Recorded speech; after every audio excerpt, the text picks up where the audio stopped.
Bernardo Silva memberikan klarifikasi rencana transfernya setelah meninggalkan Man City. Bernardo Silva telah menegaskan kembali keinginannya untuk kembali ke Benfica nanti dalam karirnya karena ketidakpastian terus mengelilingi masa depannya di Manchester City. Bernardo ingin meninggalkan City di musim panas, tetapi klub tidak menerima tawaran yang dapat diterima. Dan gelandang Portugal yang populer telah menjadi bagian penting dari tim Pep Guardiola musim ini. Guardiola akan selalu mengizinkan pemain pergi jika mereka tidak bahagia di klub, dan Ferran Torres telah meninggalkan City bulan ini untuk bergabung dengan Barcelona setelah gagal menetap di Manchester. Sebagai salah satu pemain terbaik di penantang gelar City musim ini, Bernardo akan menjadi kerugian yang lebih besar daripada Torres, meskipun Guardiola telah menerima bahwa dia harus pergi jika dia ingin lebih bahagia di tempat lain. Penggemar City terdorong bulan lalu ketika Bernardo dikutip mengatakan bahwa dia menghargai bermain di Liga Primer karena itu adalah liga terbaik di dunia dengan pemain terbaik.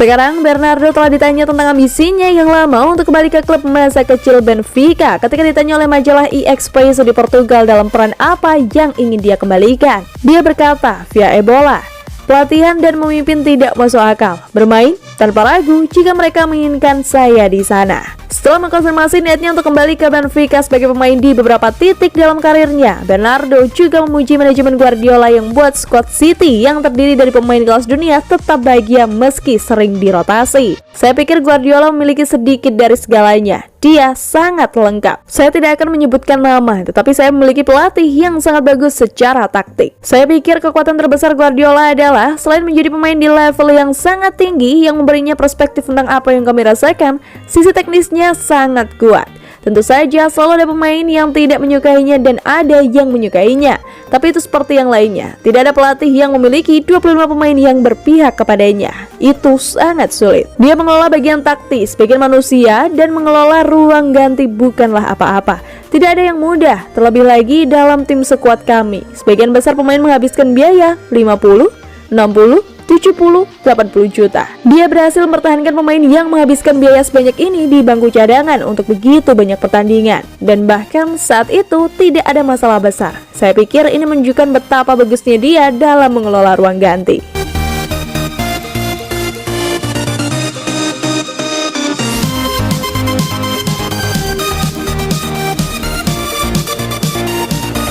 Guardiola ingin angkut Luka Modric dari Real Madrid. Dari tribunnews.com, pelatih Manchester City, Pep Guardiola disebut tertarik merekrut gelandang Real Madrid Luka Modric. Dilaporkan Man City akan berupaya mewujudkan keinginan Pep itu pada bursa transfer mendatang.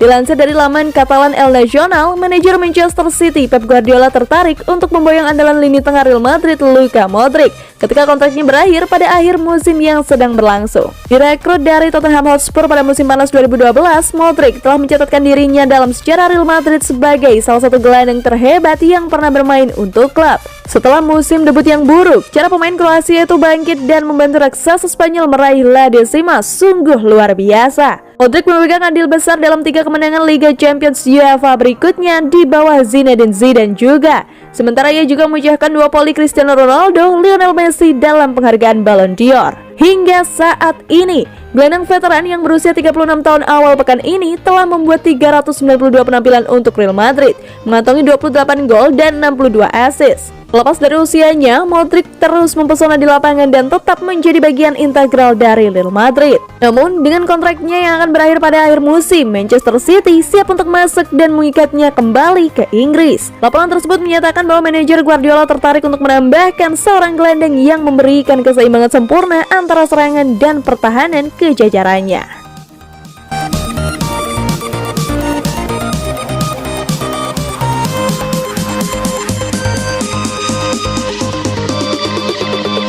Bagaimana Manchester City menyikapi jendela transfer ini? Belajar dari kesalahan dan kesuksesan masa lalu. Manchester City memiliki sejarah keberuntungan yang beragam dalam hal membeli striker di jendela transfer Januari. Sejak pengembalian tersebut, The Citizens telah mendatangkan 4 penyerang di pertengahan musim dingin. Dan fakta bahwa yang terakhir adalah Wilfred Bony pada tahun 2015 mungkin paling relevan. Menemukan orang yang tepat untuk pekerjaan itu dan mendaratkannya cukup sulit di jendela musim panas, seperti yang ditemukan Manchester City dengan upaya mereka untuk menarik Harry Kane dari Tottenham tahun lalu. Tapi membuat langkah besar di bulan Januari yang penuh dengan masalah dan ketidakpastian untuk mengambil langkah karena kebutuhan tim saat ini tidaklah bijaksana jika terlalu cepat mengambil keputusan. Itulah yang terjadi pada Bonnie yang sekilas tampak seperti pemain yang bagus pada musim 2013-2014. Dia sedang on fire, mencetak 23 gol dalam 41 pertandingan untuk tim papan tengah Swansea. Hanya 4 pemain di 5 liga besar Eropa yang mencetak lebih banyak. Dan 3 diantaranya adalah Lionel Messi, Cristiano Ronaldo, dan Zlatan Ibrahimovic. The Citizens mengeluarkan 25 juta pounds untuk pemain internasional Pantai Gading pada Januari 2015 dengan tambahan 3 juta pounds lainnya yang akan membuatnya menjadi pemain Afrika termahal dalam sejarah sepak bola Inggris. City membuat kesalahan dengan mendatangkan pemain yang meski dia bisa dengan jelas mencetak gol dengan posisi yang tepat, tetapi Bonnie sama sekali tidak cocok dengan gaya sepak bola Manchester City yang cepat dan mengumpan. Manchester City sudah lama kehilangan kesabaran dengan Stefan Jovetic yang tampak pincang karena cedera demi cedera. Dan Edin Dzeko mengalami masalah betis yang membuatnya absen hampir sepanjang November dan Desember. Kedatangan Bonnie di City tertunda oleh perannya dalam kampanye kemenangan Pantai Gading di Piala Afrika. Dan ketika dia akhirnya muncul pada bulan Februari, dia tampak seperti bayangan lesu yang sangat lambat dari striker yang sibuk dan mematikan yang hampir sendirian menjaga Swansea untuk tidak terdegradasi dari Liga Primer. Masalah Bonnie diperparah dengan liburan di Pantai Gading musim panas itu ketika ia terjangkit malaria dan terpaksa melewatkan tur City ke Australia dan Vietnam. Lonjakan 8 gol dalam 14 penampilan untuk City pada musim gugur 2015 tampaknya menandai kedatangan Bonnie yang asli. Tetapi itu tidak berlangsung lama setelah mencetak gol melawan Sunderland pada Boxing Day. Ia gagal mencetak gol lagi di sisa musim dan dipinjamkan ke stok pada musim panas berikutnya. Setelah tahun tanpa hasil di Stadion Britania, Bonnie pindah ke Swansea dengan setengah dari uang yang telah dibayarkan City untuknya. Dia meninggalkan City dengan medali pemenang Piala Liga dan rekor 10 gol dalam 46 penampilan. Diimbangi dengan itu adalah kisah sukses Dzeko, tapi itu adalah cerita yang sama sekali berbeda. Sedangkan Bonnie adalah sesuatu dari respon spontan untuk eksploitasi mencetak gol, ditambah tidak tersedianya Dzeko, penandatanganan Berlian Bosnia jauh lebih baik dipertimbangkan. City telah menjajaki kemungkinan mendaratkannya pemain dari Wolfsburg pada musim panas sebelumnya. Tetapi di musim panas yang sibuk, City telah mendatangkan Yaya Toure, David Silva, Mario Balotelli, James Milner, Alex Kolarov, dan Jerome Boateng. Mereka juga mulai melepaskan pemain yang tidak berkontribusi dari pengeluaran transfer sebelumnya yang gagal.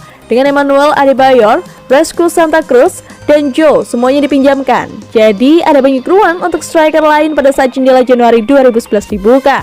Mereka mencapai kesepakatan 27 juta pounds dengan Wolfsburg dan Dzeko kemudian menjadi tokoh sentral saat The Citizens memenangkan Piala FA dan lolos ke Liga Champions musim itu. Sebelum ia memainkan peran kunci dalam memenangkan gelar Liga Primer pertama musim berikutnya.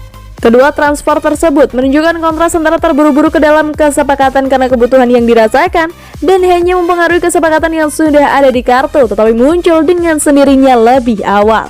Dua striker lain yang didatangkan City pada bursa transfer Januari adalah Craig Bellamy dan Gabriel Jesus. Bintang Brasil sebenarnya adalah penandatanganan musim panas yang diizinkan untuk tinggal di Palmeiras karena mereka mengamankan gelar domestik mereka sehingga tidak memenuhi kriteria yang sama. Dan Bellamy adalah rekrutan yang layak yang meningkatkan kualitas squad City yang terancam turun dengan 1 miliar di bank sebelum dia terlalu sering berbenturan dengan Roberto Mancini dan diam-diam pindah. Disitulah City berdiri saat ini. Beberapa penggemar yang tidak sabar ingin mereka memperkuat paruh pertama musim yang luar biasa dengan merekrut seorang striker, baik itu Dusan Vlahovic, Alexander Isak, atau striker lain di bulan ini.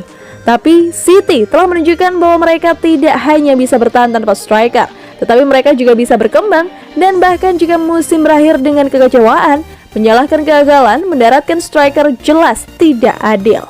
City tahu siapa yang mereka inginkan untuk mengisi tempat yang ditinggalkan Sergio Aguero sebagai mesin pencetak gol, dan itu tertuju pada Kane atau Erling Haaland, dan keduanya tidak tersedia di jendela ini. Kecuali jika ketua Spurs Daniel Levy menyadari kekeras kepalaannya pada Kane membawanya ke jalan buntu yang tidak menguntungkan, dan klausul rilis Borussia Dortmund benar-benar berlaku selama jendela berikutnya. Itu seperti yang disarankan oleh beberapa laporan di Jerman. City beroperasi pada level tinggi sehingga hanya yang terbaik untuk mereka saat ini. Dan itu berarti Kane atau Haaland kecuali Vlahovic dan Isak melakukan hal-hal spektakuler antara sekarang dan Juni. Tidak perlu terburu-buru untuk mendatangkan pemain spontan bergaya Bonnie, dan peluang gaya Dzeko tidak mungkin muncul dengan sendirinya dalam 3 minggu ke depan. Jadi City kemungkinan besar akan duduk tenang dan menunggu momen mereka.